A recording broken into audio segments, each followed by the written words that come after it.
مرحبا مرحبا سلام رمضان، مرحبا مرحبا سلام سلام رمضان۔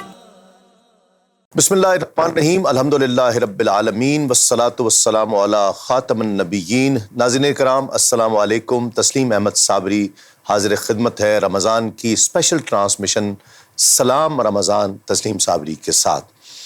ہم رمضان کی اس ٹرانسمیشن میں جہاں دیگر بہت سے موضوعات پر، علمی اور فکری موضوعات پر گفتگو کر رہے ہیں، وہاں پر ضروری ہے کہ فقہ کے حوالے سے بھی گفتگو کی جائے۔ آپ کے وہ سوالات جو آپ کے ذہن کو پریشان کرتے ہیں اور آپ اس کا جواب چاہتے ہیں، وہ آپ تک پہنچائے جائیں۔ زکوٰۃ، صدقات، خیرات کتنی ہونی چاہیے ہے، کس نے دینی ہے، کس نے لینی ہے، اس کے مصارف کیا کیا ہیں، اور ایک معاشرے کی معاشی نظام کے لیے یہ صدقہ و خیرات کا سسٹم کتنا امپورٹنٹ ہے۔ ہم یہ تو سنتے آئے ہیں کہ مثالی معاشرہ وہ ہے، اس معاشرے کا مثالی معاشی نظام یہ ہے کہ زکوٰۃ دینے والا تو موجود ہو، زکوٰۃ لینے والا موجود نہ ہو۔ صدقات سے مراد کیا ہے، زکوٰۃ سے کیا مراد ہے، خیرات کیا ہے، ان کی اقسام پر بھی بات کریں گے کچھ مختصراً، لیکن ساتھ ساتھ اس کے مصارف پر زیادہ ہم کوشش کریں گے۔ اور پھر ہمیں سڑک پر نظر آتا ہے، خاص طور پر پاکستان، ہندوستان میں ہم دیکھتے ہیں کہ سڑک پر ہمیں بہت سے لوگ مانگتے ہوئے نظر آتے ہیں، ان کو دینا چاہیے یا نہیں دینا چاہیے، اس حوالے سے بھی بات ہوگی۔ ہمارے ساتھ آج میرے ایوان میں جو شخصیت تشریف فرما ہے، فقہ آپ کا اسپیشلائزیشن سبجیکٹ ہے اور اسی میں آپ کی پی ایچ ڈی ہے۔ ہمارے ساتھ تشریف فرما ہے ایک بہت ممتاز عالم دین، ممتاز اسکالر، مختلف ٹیلی ویژن چینلز پر آپ انہیں دیکھتے ہیں، ڈاکٹر حافظ عرفان اللہ صاحب۔ السلام علیکم ڈاکٹر صاحب۔ جی وعلیکم السلام۔ بہت شکریہ، آپ تشریف لائے اور وقت دیا۔ سب سے پہلے تو صدقہ، زکوٰۃ، خیرات مطلب کیا ہے، ان میں فرق کیا ہے؟ بسم اللہ الرحمن الرحیم۔ سب سے پہلے آپ کا شکر گزار ہوں کہ آپ نے اس خوبصورت پروگرام میں شامل ہونے کی سعادت سے بہرہ مند کیا۔ اللہ کریم ہم سب کا اس پروگرام میں شامل ہونا اور تمام ٹیم کا کوشش کرنا قبول و منظور فرمائے۔ آمین آمین۔ صدقہ، خیرات، زکوٰۃ، یہ تین مفہوم عام طور پر علیحدہ علیحدہ سمجھے جاتے ہیں۔ کچھ چیزیں اس میں کامن بھی ہیں جو ایک ہی معنی کے لیے استعمال ہوتی ہیں۔ مثلا صدقہ ہے، قرآن مجید کے اندر صدقہ کا لفظ زکوٰۃ کے لیے بھی استعمال ہوا ہے۔ ٹھیک ہے۔ تو اللہ کے رستے کے اندر اللہ کا قرب حاصل کرنے کے لیے جو ہم مال خرچ کرتے ہیں اس کو صدقہ کہا جاتا ہے۔ ٹھیک ہے۔ خیرات کا لفظ بھی اس کے ہم معنی ہے، خیر سے خیرات کا لفظ نکلا ہے اور وہ بھی صدقے کو ہی شامل ہے۔ لیکن اس میں تھوڑی سی ہمارے فقہا نے تفریق کی ہے۔ ٹھیک ہے۔ صدقہ کے اندر کچھ ایسے صدقات ہیں جو واجب ہیں، ضروری ہیں۔ ٹھیک ہے۔ زکوٰۃ کا لفظ قرآن نے صدقہ کے معنی میں استعمال فرمایا ہے۔ مثلا جب مصارف زکوٰۃ کی بات آئی تو وہاں پر صدقہ کا لفظ فرمایا، انما الصدقات للفقراء، یعنی زکوٰۃ اور صدقات یہ فقراء، مساکین اور مصارف بات میں انشاءاللہ۔ تو صدقہ کا مفہوم وسیع ہے، اس میں نفلی صدقہ بھی شامل ہے، اس میں زکوٰۃ بھی شامل ہے، اس میں خیرات بھی شامل ہے۔ ٹھیک ہے۔ لیکن جب ہم لفظ زکوٰۃ بولتے ہیں تو وہ خاص ایک ٹرم ہے جو ہمارے اسلامی پوائنٹ آف ویو سے کہ وہ شخص جو صاحب نصاب ہوتا ہے اس پر جو اللہ تبارک و تعالیٰ کی طرف سے خاص ریشو سے کچھ رقم ادا کرنا ضروری قرار دیا جاتا ہے، وہ زکوٰۃ کہلاتی ہے۔ ٹھیک ہے۔ تو زکوٰۃ ایک خاص مفہوم ہو گیا اور صدقہ کا ذرا وسیع مفہوم جو ہے وہ ہماری کتب میں موجود ہے۔ زکوٰۃ جو ہے وہ واجب ہے صرف صاحب نصاب کے لیے، صاحب نصاب کے لیے، اور صدقات جو ہے وہ اچھا صدقہ میں کچھ واجب صدقات ہیں، مثلا جس طرح صدقہ فطر ہے، صدقہ فطر وہ بھی واجب ہے۔ اسی طرح کچھ جو نفلی صدقات ہیں، مثلا ویسے ہم کسی غریب کی مدد کر دیتے ہیں، ویسے کسی کو دے دیتے ہیں، ویسے کسی کے ساتھ تعاون کر دیتے ہیں، وہ صدقات میں عام طور پر نفلی صدقات میں شامل ہیں۔ اچھا اس میں ایک اور فرق بھی ہے، وہ یہ ہے کہ ہم جو زکوٰۃ ہے وہ کسی سید کو ہم نہیں دے سکتے، وہ شرعی طور پر منع ہے۔ لیکن عام جو نفلی صدقات ہیں ویسے کسی کے ساتھ تعاون کی صورت میں وہ ہم ان کے ساتھ بھی کر سکتے ہیں، سید کو بھی، لیکن صدقہ سمجھ کر نہیں، ویسے تعاون کے طور پر مطلب وہ نفلی طور پر اس کو ہم مطلب صدقہ ہی کہیں گے، لیکن وہ زکوٰۃ کے مفہوم میں نہیں آئے گا. ٹھیک. اچھا ایک اور قرض حسنہ جو ہے وہ بھی صدقے کی کوئی صورت ہے؟ جی، قرض حسنہ جو ہے وہ ثواب کے اعتبار سے تو ہم صدقہ اس کو کہہ سکتے ہیں، کیونکہ نبی کریم صلی اللہ علیہ وسلم نے جو صدقے کا مفہوم فرمایا ہے وہ بہت وسیع ہے. ٹھیک ہے. وہ تو بلکہ یہاں تک فرمایا گیا ہے کہ تبسمک لأخیک فی وجہک صدقۃ، تم اپنے بھائی کے سامنے مسکرا کے اس سے بات کر لیتے ہو، یہ بھی صدقہ ہے. واہ واہ. تو اس کا مطلب یہ ہوا راہ چلتے ہوئے پتھر ہٹا دیا، بالکل، راستہ صاف کر دیا. اماطۃ الاذی عن الطریق صدقہ، رستے سے تکلیف دہ چیز کو ہٹا دیا، یہ بھی صدقہ ہے. اور بلکہ حضور علیہ الصلوۃ والسلام نے ارشاد فرمایا کہ جو لقمہ تم اپنی بیوی کے بچوں کے منہ میں ڈالتے ہو، ان کو کھلاتے ہو، ان کی ضرورت کو پوری کرتے ہو، اللہ اس کا بھی صدقے کا ثواب عطا فرماتا ہے. واہ واہ. تو یہ ایک بہت وسیع مفہوم ہے. تو اس اعتبار سے اگر دیکھا جائے تو قرض حسنہ وہ صدقے میں آتا ہے. لیکن ٹھیک ہے. دوسرے اعتبار سے دیکھا جائے تو وہ قرض حسنہ پھر وہ نہیں. کیوں؟ کیونکہ قرض حسنہ واپس کرنا ہوتا ہے. تو صدقہ تو وہ ہے کہ جو بغیر کسی معاوضے کے اللہ کے راستے میں دے دیا. ٹھیک ہے. تو وہ اس وجہ سے جو ہے نا. اچھا اگر کوئی شخص ہے جو بڑا میرٹ پر ہے اور کہیں جانے کے لیے، کہیں جاب کے لیے اگر آپ اس کی سفارش کر دیتے ہیں خاص طور پر اس لیے کہ یہ ڈیزرو کرتا ہے، یہ بھی صدقے میں آئے گا؟ جی بالکل. اللہ تعالیٰ نے قرآن مجید میں فرمایا من یشفع شفاعۃ حسنۃ یکن لہ نصیب منہا، جو شخص کسی کی اچھی سفارش کرتا ہے اور واقعتاً وہ اس عہدے کے اہل ہوتا ہے اور اس کی سفارش کر کے وہ اس مسند یا منصب کے اس کو لائق کروا دیتا ہے اور اس کے مطلب وہاں پر اس کو بٹھا دیتا ہے، تو اللہ تبارک و تعالیٰ اس کا بھی اس کو اجر عطا فرمائے گا. یہ بہت وسعت ہے اس میں. جی. اچھا اس میں صرف پیسے کا عمل دخل نہیں ہے. جہاں بالکل صدقے کا تصور آئے گا، زکوٰۃ میں پیسہ انوالو ہے 100%. ہاں جی. صدقے میں نہیں. اچھا صدقے میں آپ کسی کو اپنا وقت دے دیتے ہیں، یہ بھی صدقہ ہے. واہ واہ واہ. وقت ایک انمول چیز ہے، بہت قیمتی چیز ہے آج کے دور میں. ٹائم از منی. ہاں جی.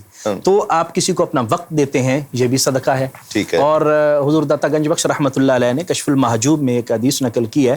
وہ فرماتے ہیں کہ اللہ تبارک و تعالیٰ نے جس طرح تمہارے مال پر زکوٰۃ رکھی ہے نا، اسی طرح تمہارے جاہ و منصب پر بھی زکوٰۃ رکھی ہے. اللہ. آپ کا جو منصب ہے، آپ کا جو وجاہت ہے، اللہ تعالیٰ نے اس پر بھی زکوٰۃ. اس کی زکوٰۃ کیا ہے کہ آپ کے جو متاحت ہیں ان پر مہربانی اور شفقت کریں، یہ آپ کے منصب کی زکوٰۃ ہے. اور اللہ کا شکر ادا کریں، یہ آپ کے منصب کی زکوٰۃ ہے. سبحان اللہ.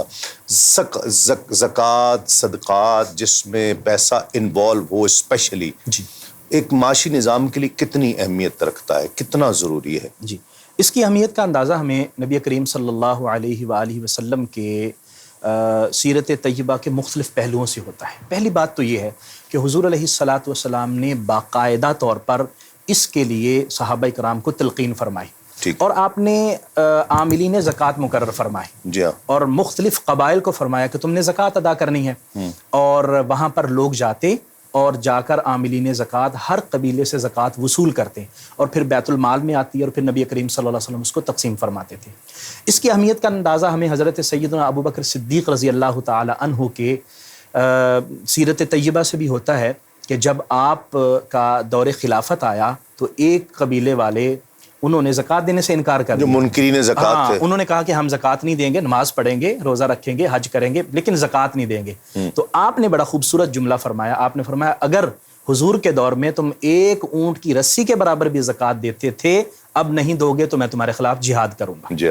تو اس کا مطلب یہ ہے کہ یہ خصوصی طور پر رکن اسلام قرار دیا گیا ہے. کیوں؟ اس کی وجہ یہ ہے کہ معاشرے کے اندر جو معاشی ناہمواری پیدا ہوتی ہے اس کو متوازن کرنے کے لیے یہ بہت زیادہ ضروری ہے. کیونکہ جس کے پاس مال ہوتا ہے وہ مال جو ہے وہ بڑھتا چلا جاتا ہے. اور نبی کریم صلی اللہ علیہ وسلم نے جو ارشاد فرمایا ہے کہ انسان کے پاس اگر سونے کی ایک وادی آ جائے تو وہ خواہش کرے گا ایک اور آ جائے. جی ہاں. وہ ایک اور آ جائے، وہ ختم ہی نہیں ہوگی، ختم نہیں ہوگی. تو اس کو ختم کرنے کے لیے زکوٰۃ. پھر دوسری طرف جو پسماندہ لوگ ہیں ان کو اوپر اٹھانے کے لیے، اور جو بہت اوپر چلے جاتے ہیں وہ تھوڑے سے نیچے آ جائیں، تو تاکہ معاشرے کے اندر توازن برقرار رہے. اس وجہ سے اسلام نے زکوٰۃ کا یہ نظام جو ہے وہ ہمیں بطور ایک پورے نظام کے عطا فرمایا. اچھا میں نے یہ بھی سنا ہے، یہ کس حد تک ٹھیک ہے کہ زکوٰۃ پیسے کو بڑھاتا ہے؟ جی بالکل. زکوٰۃ دینے سے پیسہ کم نہیں ہوتا. بالکل. صدقات دینے سے پیسہ کم نہیں ہوتا ہے.